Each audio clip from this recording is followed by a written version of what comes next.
¿Cómo están? Pues muy buenos días. El día de hoy tenemos la tercera edición de una serie de entrevistas que estamos realizando a distintas personalidades de distintos sectores, pero que tienen mucho que aportar en materia de comunicación. Estas entrevistas están orientadas a todo aquel que trabaje en materia de comunicación o que desee aprender sobre el tema en distintos sectores. Y bueno, pues el día de hoy me complace mucho porque voy a tener como invitada a Silvia Dávalos. Ella es coach empresarial, no obstante tiene una larga trayectoria en el sector público y privado. Y bueno, pues ella es politóloga de formación y abogada.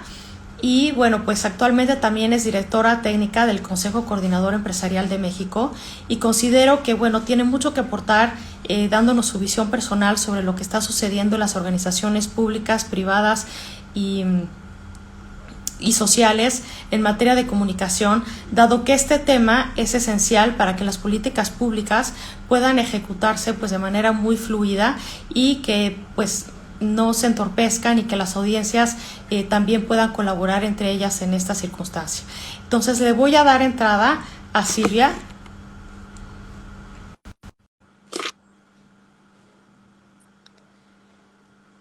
Y pues bueno, como les comentaba, estoy muy agradecida que ya haya aceptado la invitación. Silvia, ¿cómo estás? Muy bien, Josette, muchas gracias por la invitación. No, muchísimas gracias a ti. Como les comentaba, Silvia Dávalos es politóloga y abogada de formación. Ella es coach empresarial, tiene una larga trayectoria en materia pública y privada. Es también directora técnica del Consejo Coordinador Empresarial de México. Y bueno, pues quiero agradecerle muchísimo esta invitación. Creo que ella tiene muchas cosas que aportar y nos puede dar su visión personal sobre lo que está sucediendo o sobre cómo la comunicación es clave para que para que garantice la fluidez en la ejecución de políticas públicas y privadas en distintas instituciones. Considero que, bueno, nos puedes dar como una visión ahorita un poco general para introducir el tema sobre qué es lo que está sucediendo en materia de comunicación en estas instancias. ¿Qué es lo que estás percibiendo en el entorno, Silvia? Muchísimas gracias por la invitación. Creo que esta es una nueva forma de comunicarse y creo que cada vez la vamos a ver más frecuente y se utilizará de las mejores maneras posibles. Y quería comentarte que para hablar de comunicación, el contexto más importante es que tenemos que vincularlo con el liderazgo. No podemos hablar de comunicación hoy en día en las organizaciones si no hablamos de un liderazgo que se va a tener que fortalecer, que va a tener que innovar y que va a tener que buscar muchas formas nuevas y disruptivas para poder vincularse a sus clientes, a sus proveedores, a sus públicos en general. Y este reto para los liderazgos es porque hoy el COVID-19 nos puso en la mesa la importancia de las tecnologías. Y las tecnologías hoy nuevamente se nos vuelven a presentar no solamente ya como una herramienta, sino como una forma de trabajar. De acuerdo. Estás hablando de algo importante que son los líderes. ¿Cómo consideras que el liderazgo se está desenvolviendo en materia de comunicación en esta coyuntura? Pues ha tenido muchos desafíos. Ha tenido el desafío que cuando se presenta esta pandemia todo empieza a cambiar, se mueven de lugar muchas formas, se ponen en entredicho los temas tradicionales de trabajar, y eso en una organización, tanto pública como privada, te genera una disrupción por completa, ¿no? Tenías una forma natural de trabajar, de comunicarte con tus trabajadores, con tus clientes, con tus públicos, y hoy, una vez que se queda esto en una pausa de hacerlo de manera presencial, se tienen que mover de lugar para generar una forma que pueda tener el mismo impacto o mayor del que tenían antes. ¿Se podría decir que la crisis que estamos viviendo, bueno, la coyuntura que estamos viviendo, pone de manifiesto o pone de relieve las áreas de oportunidad que ya existían? ¿O cómo lo estás? Totalmente. Creo que el desafío es aún mayor porque puedo comentarte que de las experiencias que tenemos con líderes empresariales y con organizaciones tanto públicas como privadas, es que ya el área de comunicación ya era un factor siempre de retos y de desafíos, porque hay organizaciones muy grandes, hay organizaciones que son complejas en su forma de articularse, ya sea porque tienen muchas filiales, porque tienen muchas otras agrupaciones de diferente ADN, ¿no? Porque a veces hay corporativos que tienen distintos tipos de empresas, y la forma de comunicar se convirtió en algún momento un tema de información. Y hoy me encantaría que pudiéramos profundizar la diferencia entre informar en las organizaciones y comunicar. Y para mí la idea de comunicar hoy y el reto es que comunicar está vinculado con las emociones y comunicar está vinculado con conectar, y la conexión tiene que ser con las personas, porque aun cuando las tenemos lejos, tenemos que saber que la conexión tiene que estar sin importar ni la distancia ni la forma en que nos estamos acercando a ellas. Esa conexión tiene que ser intelectual, por eso el desafío es tan fuerte para los líderes. Tienen que tener una forma de comunicar lo que la empresa o la organización pública, social o privada requiere en estos tiempos para seguir trabajando igual o mejor o distinto a lo que estaban haciendo antes. Pero en la forma de conectar es porque las necesidades tanto de la empresa y de los líderes como de quienes están en todo su ecosistema tiene que comprender las necesidades. Y si no se puede vincular esta necesidad emocional, porque hoy sí tenemos que hablar de emociones, es hora de empezar a hablar de emociones, porque ya las organizaciones son entes vivos que forman parte de una sociedad. Y entonces la comunicación ya no puede ser simplemente informar, mandar circulares, mandar en intranet. Hoy la comunicación representa conversaciones mucho más poderosas.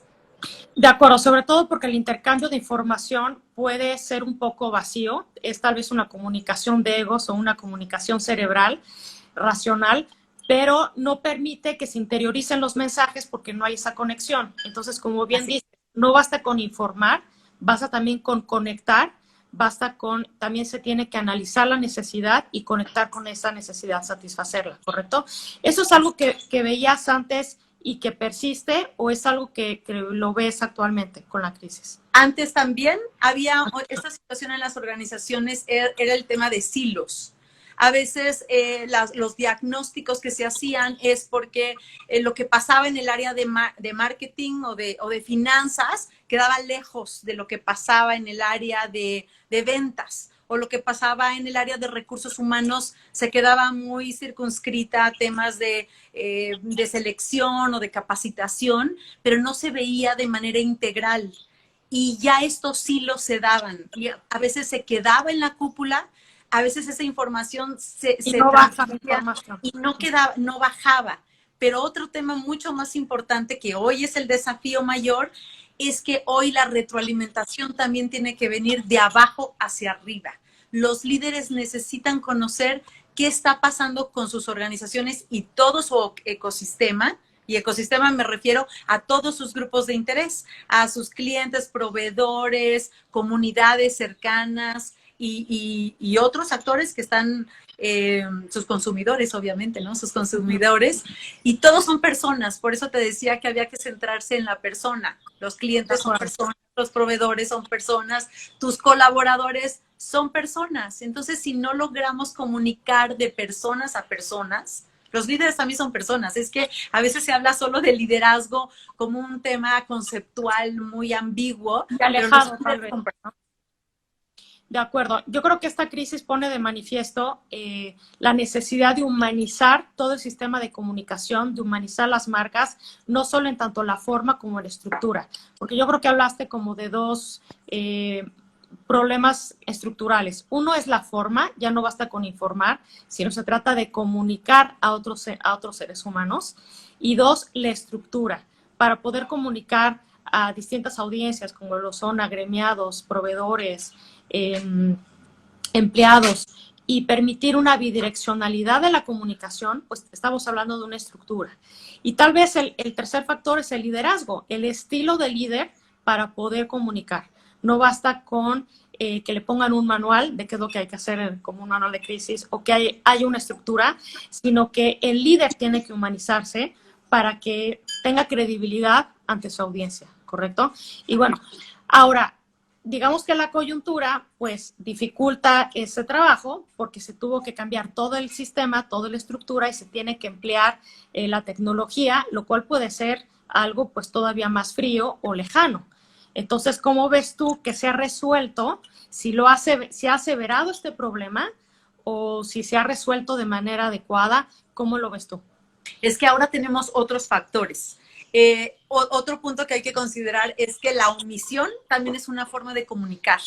Y cuando hay una crisis como la que estamos viviendo en este momento para muchas de las empresas y sus colaboradores, la falta de comunicación se vuelve una comunicación que en omisión genera mucha incertidumbre y la incertidumbre genera angustia y problemas de salud emocional.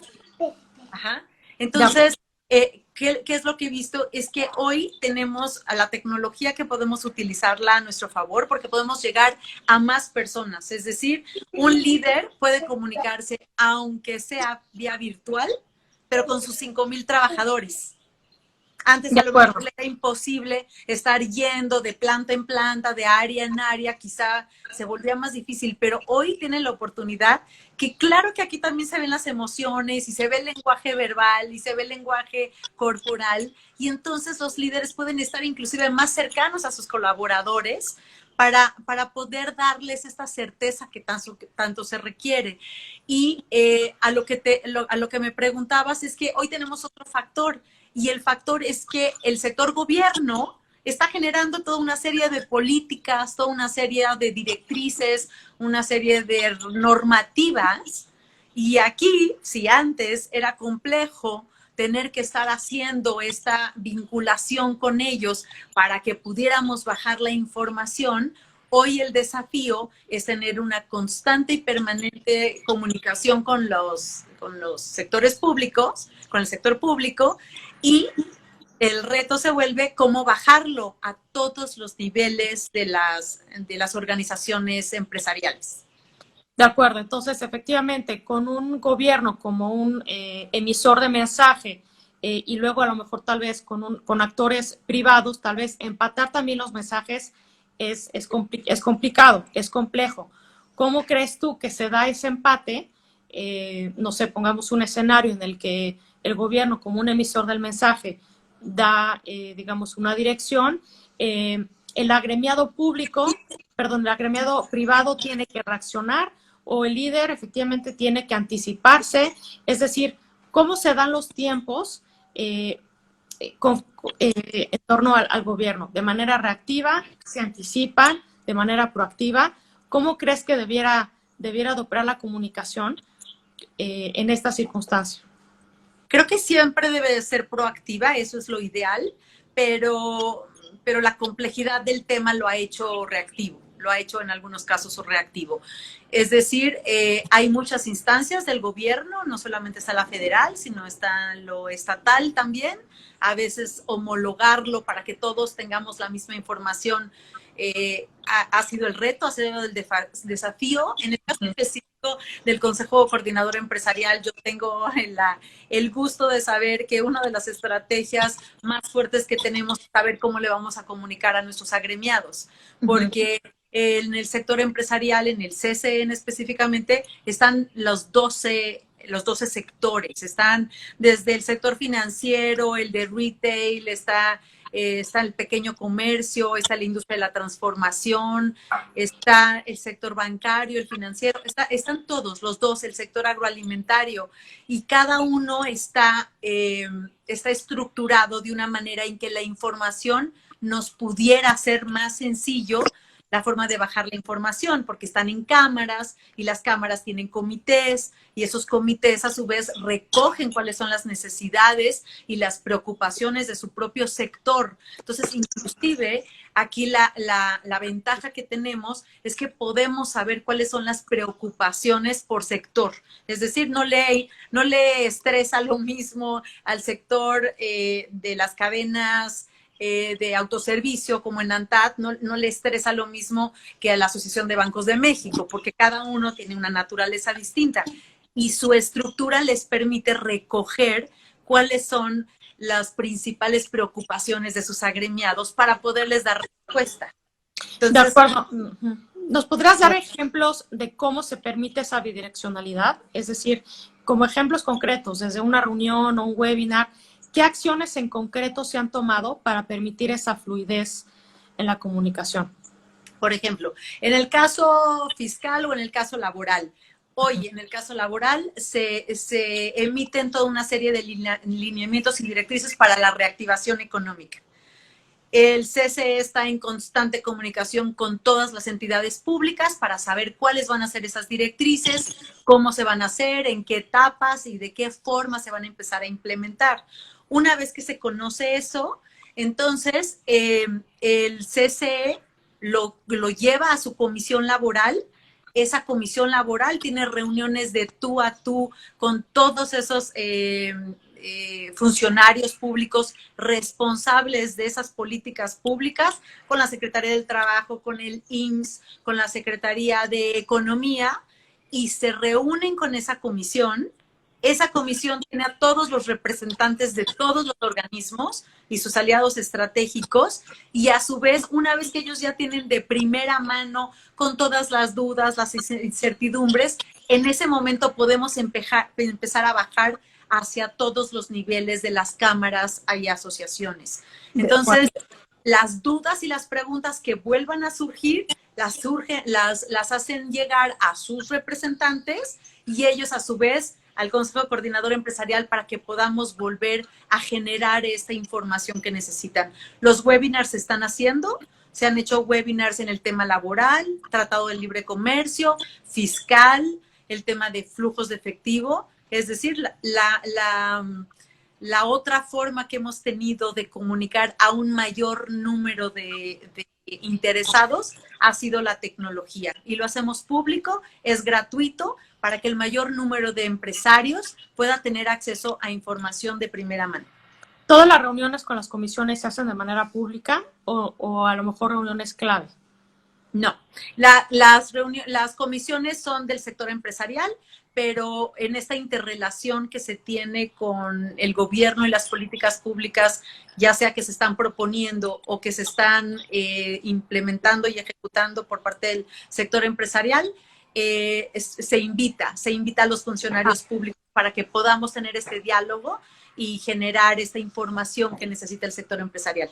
De acuerdo, en esta coyuntura, ¿crees que sí se está logrando esta bidireccionalidad de la comunicación? Es decir, ¿la tecnología sí está siendo eficiente o se ha entorpecido la comunicación o ha habido cierta distancia entre los actores a comunicar? No creo que estoy convencida que ha sido la tecnología una gran herramienta inclusive con mayor alcance, y que nos ha permitido tener audiencias a las que quizá antes no podíamos llegar o no teníamos de manera visible. Tenemos cómo recoger sus inquietudes, sus preguntas y sus cuestionamientos para poder hacer una matriz de lo que estaríamos esperando comunicar próximamente una vez que se avance en estos temas. De acuerdo, entonces, pues dada esta eficiencia o este éxito, ¿cómo lo visualizas a mediano y largo plazo? Es decir, en esta transición, digamos, bueno, hay unas prácticas que se van a extender, me imagino, pero también a largo plazo, ¿consideras que hay mecanismos de comunicación tecnológica que pueden preservarse en el tiempo? ¿O tú esperarías o verías que se regrese a la forma tradicional de comunicar de manera presencial, o crees que va a ser una combinación de ambas? ¿Cómo lo visualizas en el futuro? Creo que ya nada va a regresar a lo que era antes. Creo que ya la forma tradicional fue precisamente la que se cuestionó, y tendremos muchos desafíos porque no podría yo asegurarte ahorita, sería muy arrogante de mi parte pensar que ha sido totalmente eficiente.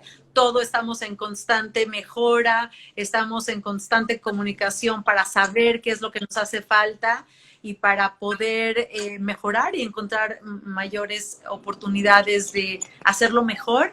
Pero ya la forma tradicional cambió. Creo que ahora podemos saber la fuerza que tiene esta y ratificarla y hacerla mucho más fuerte cuando tengamos la posibilidad de hacerlo presencial, sin abandonar ninguna de las dos, porque las dos van a tener un efecto potencializador. Es decir, si nosotros estamos hablando de que vamos a poner a la persona en el centro y queremos tener una mejor comunicación con nuestros consumidores o con nuestros proveedores, ellos se vuelven a su vez nuestros clientes. A todo el sector empresarial, ¿no? Se vuelven estos clientes que hay que ver cuáles son sus necesidades. Entonces vamos a tener que tener este acercamiento de todas las formas posibles, la electrónica, la virtual, la de redes, la presencial, para poder conocer cuáles son las necesidades y poder responder esas necesidades, porque la coyuntura cambió muchísimas cosas, inclusive no sabemos todavía qué tanto cambiaron los patrones de consumo, o sea, qué necesitan ahora nuestros clientes. Vamos a tener que saber si nuestros productos o nuestros servicios son los mismos en este momento que necesitan. O sea, requieren otras cosas, requieren nuevos productos o servicios, cómo vamos a generar valor para que las empresas puedan ser sustentables. Van a tener que hacerse esos cuestionamientos y esos cuestionamientos van a generar mucha comunicación interna con todas las áreas, con todos tus trabajadores que son los que conocen a tu empresa y a su vez hacia afuera. De acuerdo, pues yo aquí tomando nota de lo que estás diciendo para recapitular, yo pondría ahorita, ojo, digamos, en el líder, ¿no? El líder pasa de ser un líder tradicional que comunica de una manera tradicional a comunicar de una manera emocional. Pasa de tener mensajes universales a tener mensajes particulares de acuerdo a las necesidades de cada audiencia. Pasa de tener una plataforma unidireccional a tal vez una plataforma multicanal que permita la bidireccionalidad, que permita la diversidad para llegar a distintos públicos. Pasa de ser un líder que no creía en el cambio a involucrarse y ser un miembro activo del cambio, no sé cómo lo ves tú. Pasa de ser un monólogo a darle voz tal vez a los agremiados, que yo creo que eso, bueno, en instancias tan grandes como el Consejo Coordinador Empresarial ya se daba esa práctica, ¿no? De darle como voz a los agremiados. Pero yo creo que es un mecanismo que debe despejarse en otras instituciones, el permitir la bidireccionalidad y el escuchar a las distintas audiencias. Creo que también pasamos de un lenguaje institucional, me gustó la palabra disruptivo, creo que el líder pues pasa a ser un líder disruptivo, ¿no? Hablando de eso, ¿cómo es un líder disruptivo? ¿Cómo lo caracterizarías? ¿Qué rasgos tendría el líder de hoy y el líder que viene a mediano y largo plazo para quedarse? ¿Cómo es un líder disruptivo bajo la visión de Silvia? Hoy un líder disruptivo es aquel que se hace nuevas preguntas distintas a las que se hacía antes. Empieza a buscar preguntas en sus diferentes audiencias. Empieza a escuchar más, porque la dinámica de las propias organizaciones a veces nos lleva a un ajetreo que no nos permite tener estas pausas. Y un líder disruptivo empieza a escuchar nuevas formas de hacer las cosas. Eso es lo que rompe la parte tradicional, eso es lo que hace disruptivo. Van a tener que ser incluyentes con otros grupos que piensen distinto, porque sí estoy convencida, y eso sí lo aprendí en el coaching, es que la escucha activa te lleva a otro nivel de conciencia, y ese nivel de conciencia te permite tomar decisiones distintas, porque si únicamente escuchas a tu grupo, o solamente a pequeños espacios grupales dentro de la organización, no te permite moverte del lugar hacia situaciones que no estabas acostumbrado.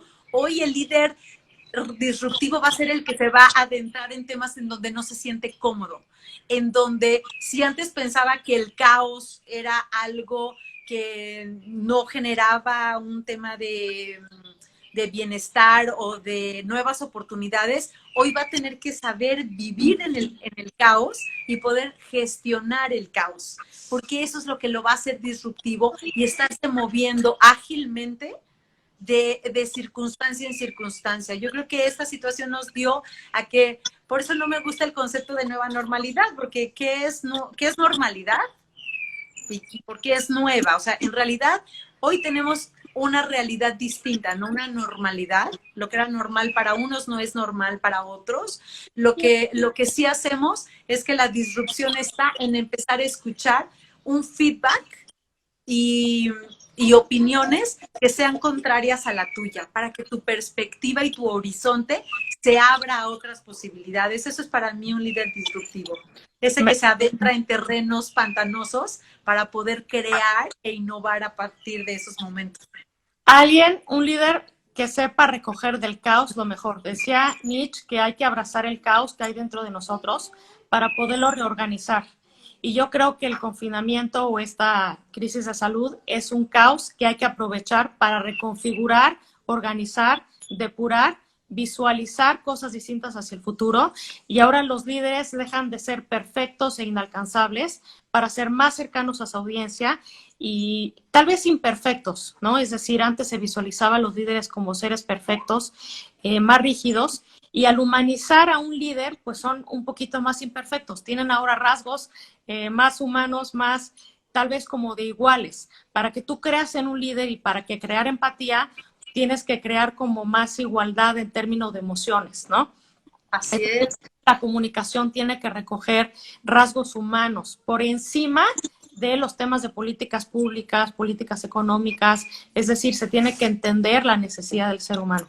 Me gustaría que profundizaras o que me definieras lo de escucha activa. Puede sonar una obviedad, pero me gustaría que profundizaras en el tema de escucha activa, que puede ser desde uno a uno o puede ser hasta un agremiado o pueden ser los afiliados a una institución. ¿Cómo se da la escucha activa en distintos niveles? La escucha activa tiene una característica y es estar presente. Me encanta. Muchas veces estamos oyendo lo que te dicen, pero estás haciendo otras cosas, estás escribiendo, tu cabeza está con muchos pendientes y pierdes de vista lo que hay en la parte profunda de lo que están comunicando. Porque una escucha activa y estar presente te permite ver más allá y entender más allá de lo que se te está comunicando. Puedes ver el lenguaje no verbal de quien te está diciendo, puedes ver estados de ánimo, porque creo que lo que ha faltado en en las organizaciones es que no debemos perder de vista que como las organizaciones son entes vivos y cambiantes, también tienen estados de ánimo. Y lo que acabas de decir de los líderes para mí es muy importante porque inclusive ya lo he comentado en otro momento, es que estos líderes también están lidiando con estrés, también están lidiando con muchísima angustia porque ellos no quieren que sus empresas puedan desaparecer, porque han sido años enteros de inversión, han sido años de invertir en buscar al mejor talento, en buscar las mejores oportunidades. El mercado es cada vez más complejo, más demandante y además mucho más exigente. A veces tus clientes saben mucho más de tu empresa y de tus productos que uno mismo, porque ellos son los que están eligiendo y son los que están tomando decisiones. Entonces hoy los líderes también están en un nivel de estrés muy importante porque no quieren que sus empresas puedan desaparecer o puedan morir. Y la parte de escucha activa es poder estar presente en este estado de ánimo de tu organización para que entonces puedas comunicar certeza, tranquilidad, puedas decir que él también, es que el punto es que se ha hecho este vínculo con los líderes, es que vulnerabilidad es igual a debilidad. Y creo que la vulnerabilidad es un acto fortísimo de determinación y de fortaleza. Porque en el momento en que te reconoces vulnerable, generas una empatía con todos los que están luchando contigo por mantener esa empresa. De acuerdo. ¿Cómo encontrar el punto medio? Porque, bueno, hace aproximadamente 15, 20 años criticaban al líder, al director general de Yahoo, porque decían que era demasiado buena gente con sus empleados. Entonces, aquí veo un comentario, ahorita lo escuchamos, Mónica. Entonces, ¿cómo encontrar el balance entre ser un líder empático y no caer en transmitir vulnerabilidad, porque bueno, la vulnerabilidad puede ser una fortaleza porque te vuelve empático, pero también para afianzarse en el liderazgo tienes que transmitir fortaleza. ¿Cómo encontrar ese balance? Porque precisamente la vulnerabilidad te abre ese espacio y lo que te hace fuerte es que cuando la aceptas, en lugar de negarla, te abre posibilidades de tomar decisiones mucho más conscientes. Porque cuando tú estás negando una situación, porque estás pensando en lo que vayan a pensar los demás o estás consciente de que eso te puede hacer débil. La debilidad no está en ese tipo de ser buena gente o no, está en las decisiones. Las decisiones se tienen que tomar con firmeza, sí. Tomar decisiones es un proceso muy complejo, sí, por supuesto que sí, pero en el momento en que tú sabes que estás en un momento complejo y que estás tomando en cuenta la opinión de tus equipos de trabajo con una plena escucha activa, hace mucho más sabias tus decisiones y eso te fortalece y te lleva a otro nivel de liderazgo. Eso es lo que considero, porque la debilidad es no aceptar que hay que estar en un momento de trabajo en equipo, de escuchar otros puntos de vista y no aceptar que te puedes equivocar. Todos nos equivocamos y en situaciones de crisis el riesgo de equivocarte es mayor, pero siempre está el aprendizaje que viene de cualquier decisión, tanto de las buenas como de las malas. De acuerdo, entonces, resumiendo es, un líder fuerte tiene que tomar una buena toma de decisiones, o sea, tiene que tener una buena toma de decisiones, pero debe escuchar, debe tener una escucha activa, debe reconocer sus errores y debe ser también empático, ¿correcto? Así es. Ahora, aquí nos dice Mónica, ¿cómo reinventarse económica y laboralmente en esta época? ¿Cómo puede entonces reinventarse un líder, conectándolo con este tema? ¿Cómo se puede reinventar entonces un líder, una organización en esta coyuntura? ¿Cómo crees que qué cambios debiera de hacer una organización al salir de esta crisis? Creo que una de las formas de reinventarse es empezar a hacer estas preguntas distintas de cómo tu servicio, tus productos, tu equipo de trabajo requiere tienen nuevos desafíos, nuevas necesidades, y en el momento en que tú empiezas a escuchar lo que necesitan tus proveedores, qué vivieron tus proveedores, tus clientes, tus consumidores, en ese momento empieza la creatividad, porque no hay manera de estar creativo si no empiezas por entender la realidad en la que te vas a mover. Y para entender la realidad en la que te tienes que mover, tienes que estar cercano a ella. Entonces, reinventarte está en que conozcas estas necesidades y generar acciones que generen valor. O sea, es decir, a veces la innovación se vincula directamente con un tema de tecnología. Y la innovación no tiene nada que ver con tecnologías únicamente. O sea, la innovación es cómo generas valor agregado en lo que estás haciendo, en lo que estás ofreciendo como organización, como empresa. Y cuando tú identificas es que hoy lo hacías de una manera y hoy lo vas a hacer de otra, porque eso es lo que se necesita, en ese momento empiezas a reinventarte.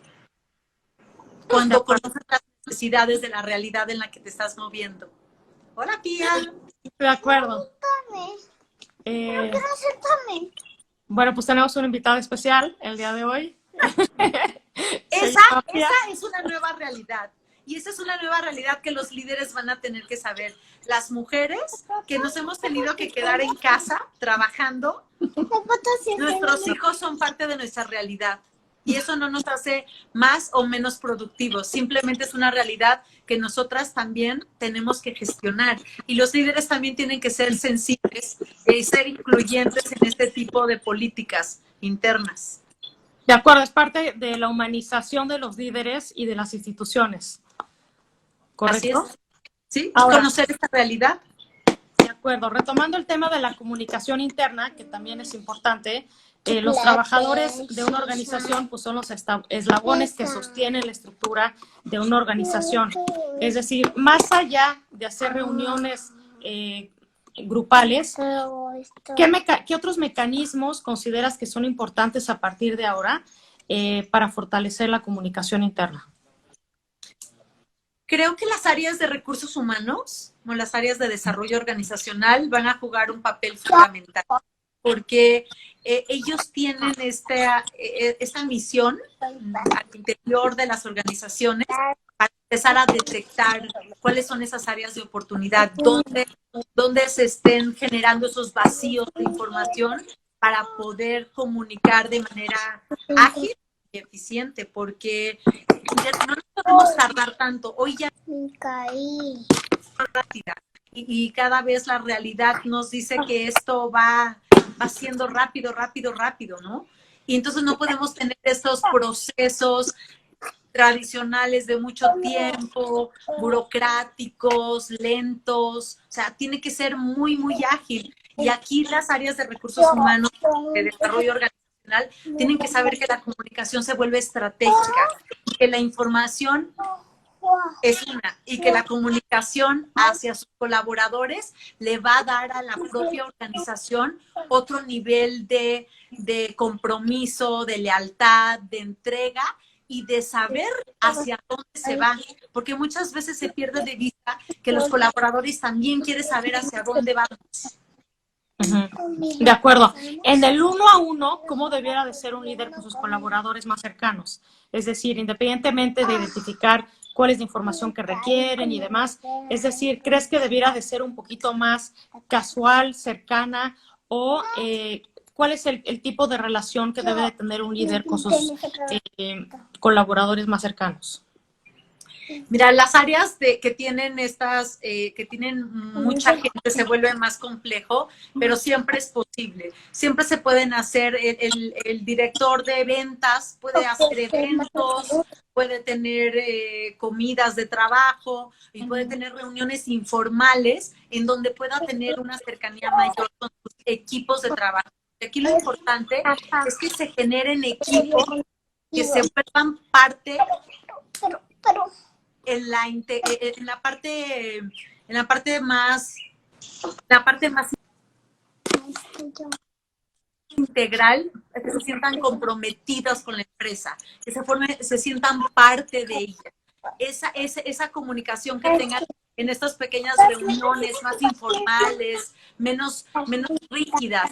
Aquí la rigidez va a empezar a romper esta forma de comunicarse. Tiene que ser mucho más fluida y por eso tiene que ser también mucho más ágil. No es la reunión del mes programada con 6 meses antes, con un orden del día de 27 temas. Es una convocatoria para que en ese momento, si hay una situación que ese líder considere que debe conocer su equipo de trabajo y al mayor número de personas lo puedan integrar, ese va a ser el éxito de poder sentir esta calidez y el poder acoger a sus propios equipos de trabajo. Pero ellos se van a sentir incluidos. Y que se vuelva un poco el perfeccionismo de ciertos líderes, ¿no? Tradicionales. Que sean imperfectos, que se den reuniones también un poquito más improvisadas, espontáneas, auténticas, porque esto rompe un poco a veces con la formalidad rígida en una organización, ¿no? Sí. Algo que a lo mejor un aprendizaje que yo recojo de todo esto es el dejar de ser tan rígidos y perfectos, porque eso es lo que te aleja de los colaboradores, te aleja de los agremiados y demás. O sea, esto es como en todos los niveles. Si pudiéramos hacer un análisis de prospectiva, ¿cómo visualizas tú en 2 años la organización en la que trabajas y qué cambios importantes crees que se van a dar? A nivel humano o a nivel personal también, ¿cómo te visualizas tú en esta transición o nueva realidad, como te gusta llamarla a ti, en un par de años? ¿Cómo te visualizas? ¿Cómo lo ves? Pues aquí sí voy a tener la tendencia de coaching que tengo. Okay. Aquí sí se va a ver impregnada. Yo estoy convencida que los líderes se tienen que convertir en líderes coach. De acuerdo. Y los líderes coach lo vemos en cualquier deporte. ¿Qué es lo que hace un deportista? ¿Qué es lo que hace un coach, un deportista o un coach nutricional? ¿Qué es lo que hacen? Es que ellos no están corriendo por ti o ellos no están haciendo el deporte, pero ellos lo que hacen es que generan tu mayor potencial. Y ellos lo que van a hacer es acompañarte en este proceso de transformación para que puedas maximizar todas estas posibilidades tuyas y las de tu equipo. Entonces, estos líderes coach creo que van a poder generar una potencialización del talento que ya tienen en su organización y que a veces está ahí en pausa porque se requieren muchos temas ya de transformación para que las personas puedan potencializar ese talento que a veces necesitan que sea reconocido. Yo había escuchado el concepto de coach, pero sí me gustaría que me dijeras o que explicaras qué es exactamente lo que hace un coach empresarial. Es decir, ¿le da coach a una persona que ya trabaja en una organización y quiere mejorar ciertos aspectos de su desempeño en la organización? ¿O es un emprendedor? ¿O exactamente cómo da asesoría en la vida práctica? ¿Cómo da una asesoría a un coach empresarial? Lo que hacemos es que tenemos una metodología aprobada, certificada, en la que el acercamiento que tenemos es dependiendo de las necesidades que tenga el líder, los colaboradores o la organización en su conjunto, porque son diferentes formas de abordarlo. A veces es únicamente el líder el que quiere maximizar su potencial para que una vez que él pueda maximizar su potencial, pueda lograrlo en sus equipos de trabajo, porque hay que estar muy conscientes de que para poder transformar a otros, primero te tienes que transformar tú y tienes que hacer un trabajo personal para poder llegar a niveles de conciencia en donde te des cuenta qué está pasando contigo para poder entender lo que está pasando con otros. También ha sido muy importante lo que se ha hecho con quienes trabajan en el desempeño de equipos de trabajo y muchas veces el coaching se da para que esos equipos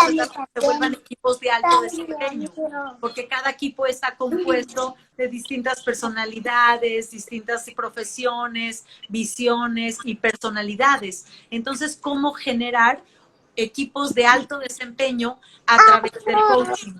Y hay veces únicamente se nos piden personas que ya están listas para pasar a otro nivel de desempeño y se genera un coaching. De acuerdo, me encanta el concepto que pones tú sobre la mesa, que es el de desarrollo personal. Y el desarrollo personal muchas veces o de manera tradicional se ha dejado a un lado cuando es una parte importantísima.